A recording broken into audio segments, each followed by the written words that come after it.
Memang aku pertama kali menggunakan mobil listrik. Sebelumnya saya menggunakan mobil dengan berbagai macam merek. Yang pertama adalah mobil listrik Hyundai ini sangat nyaman. Boleh dikatakan setara dengan mobil-mobil kelas menengah ke atas lainnya. Yang kedua, dari sisi kehematan biayanya sangat berbeda dengan kita menggunakan mobil berbahan bakar bensin ya. Mobil listrik tentunya sangat hemat sekali. Saya kebetulan ada dua, ada Ioniq dan ada Kona. Saya menggunakan mobil listrik ini sebagai mobil operasional sehari-hari. Jadi bisa dicek dari kilometer mobil Ioniq-nya nanti kurang lebih sudah mencapai 6.000 kilo. Padahal saya baru diantar di akhir bulan November waktu itu. Keseharian saya pakai mobil Hyundai Ioniq. Kalau ditanya kenapa milih Hyundai Ioniq, karena emang pengen nyobain mobil listrik dari awal, dan kebetulan pada saat saya beli itu mobil listrik yang paling terjangkau secara harga, and then secara biaya sehari-hari itu adalah memang Hyundai Ioniq itu sendiri sih. Dan saya juga lebih prefer mobil sedan kalau untuk keseharian. Nah, kalau saya sih sebenarnya ingin memberikan edukasi, Pak. Karena ya 40 tahun seperti saya sampaikan di energi terbarukan, tetapi kok serba wacana terus, Pak. Nah, artinya di sini kita ingin melibatkan masyarakat, bagaimana masyarakat ikut terlibat. Seperti kami sekarang rumah kan sudah pakai energi surya, baik untuk listrik maupun untuk pemanas air.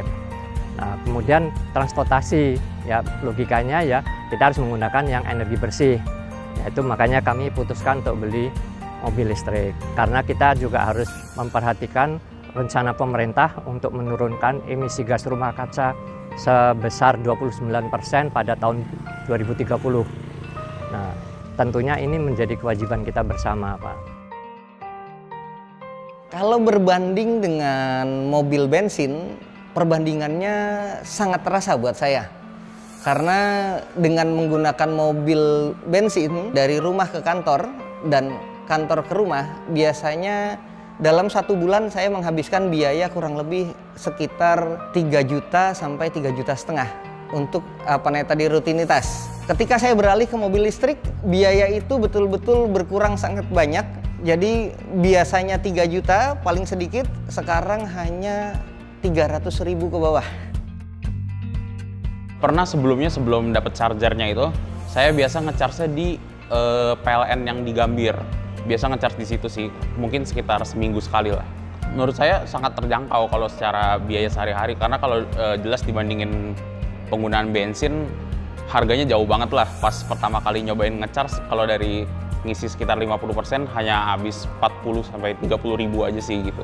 Benar-benar terjangkau banget dan masuk banget buat budget mahasiswa gitu lah ya. Selama ini kami ngecas di rumah. Jadi saya pakai setiap minggu, karena kan kami paling ke kantor, kemudian balik lagi itu nggak sampai turun ya, baterainya masih relatif full kan. Ini kurang lebih 300-an ya kilometer ya. Kalau saya ukur pulang pergi hanya 40 kilometer maksimum ya. Artinya masih ada 80%, jadi hanya 20%. Yaitu charging mungkin 6 jam juga dengan 16 ampere itu saya rasa udah penuh, Pak. Dan jadi kalau pulang malam di charge, pagi sudah penuh lagi. Pertama kali saya punya Ioniq, saya menggunakannya hanya DC charger. Tetapi untuk saat ini saya sudah menggunakan tadi wall charger yang ada di rumah. Daya listrik rumah saja misalkan sudah dinaikkan kurang lebih sekitar 11.000 atau 7.700. Menggunakan charger portable saja sebenarnya sehari-hari sudah lebih daripada cukup. Karena kita tidak mungkin menggunakan mobil listrik lebih daripada 200 kilo per harinya. Kalau secara garis besar, fiturnya yang paling saya sukai karena mobil listrik sendiri mungkin secara performance jadi lebih enteng aja sih.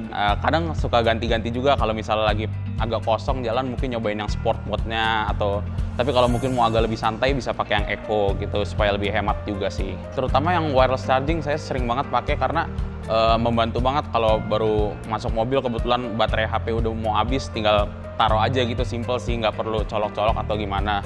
Terus kalau fitur-fitur lain mungkin yang saya suka juga memory seat-nya ya, karena kayak mobil ini kan sebenarnya mobil keluarga, sering dipakai sama ayah, sama kakak juga. Jadi mungkin kalau masuk daripada harus setting-setting lagi, ganti-ganti posisi tempat duduk, tinggal pencet yang udah di save aja sih. Kalau dari fitur mobil listrik, utamanya adalah akselerasi. Karena mobil listrik berbeda sekali dengan mobil bensin yang akselerasinya kontan. Apalagi kalau kita keluar kota, di mana kita butuh kecepatan tinggi, mobil listrik juga poin utamanya adalah sangat stabil. Karena tadi center gravity baterai yang ada di tengah, menyebabkan tadi mobil ini di tengah kecepatan tertentu tidak akan menjadikan tadi mobil itu limbung atau tadi terkena hambatan angin. Mungkin kalau orang di Indonesia banyak berpikir buat apa ada penghangat jok di mobil. Penghangat jok itu terutama berfungsi saat kita tidak dalam keadaan cukup sehat, misalkan entah masuk angin, entah mungkin demam. Fitur penghangat jok ini akan berasa dan membantu sekali kita untuk paling tidak tadi menjaga stabilitas kita dalam menyetir. Pengalaman paling menarik pas pertama kali ngisi yang di tempat umum.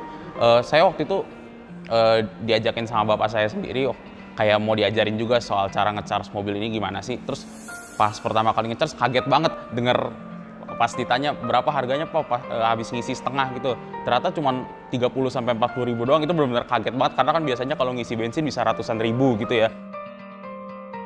Pernah saya mencoba ke mana ya waktu itu, ke salah satu mall ya di Jakarta Barat. Itu ada pengemudi ojek kalau nggak salah, itu yang kebetulan lagi parkir, agak surprise itu mungkin ya. Ini orang ada mobil tapi nggak ada suaranya gitu ya. Kalau untuk mobil listrik saya tidak terlalu takut. Saya percaya dan saya sudah pelajari juga bahwa sebenarnya setiap mobil sudah dirancang untuk mengatasi hambatan-hambatan air. Tetapi tinggal masalah seberapa tinggi daripada air tersebut. Lagi pula kan tadi bahwa kita membeli mobil listrik ini kan sudah include dengan garansi baterai, dan selama kita pemakaiannya benar, aku rasa garansi itu tetap akan berlaku.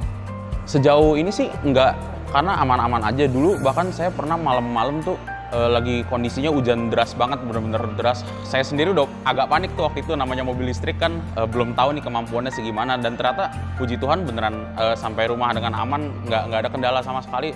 Kalau takut enggak ya, karena saya mesti yakin ya, karena mobil sekelas Hyundai tentunya mereka sudah memikirkan segala sesuatunya. Saya pakai waktu hujan kemarin juga tidak ada masalah. Tapi memang nggak ada banjir ya, memang hujan ya paling genangan aja. Jadi tidak ada kesendatan atau efek-efek yang mencurigakan, nggak ada sama sekali. Ioniq Electric, the future is here. Ioniq Electric has all you need. Ioniq Electric is my favorite now.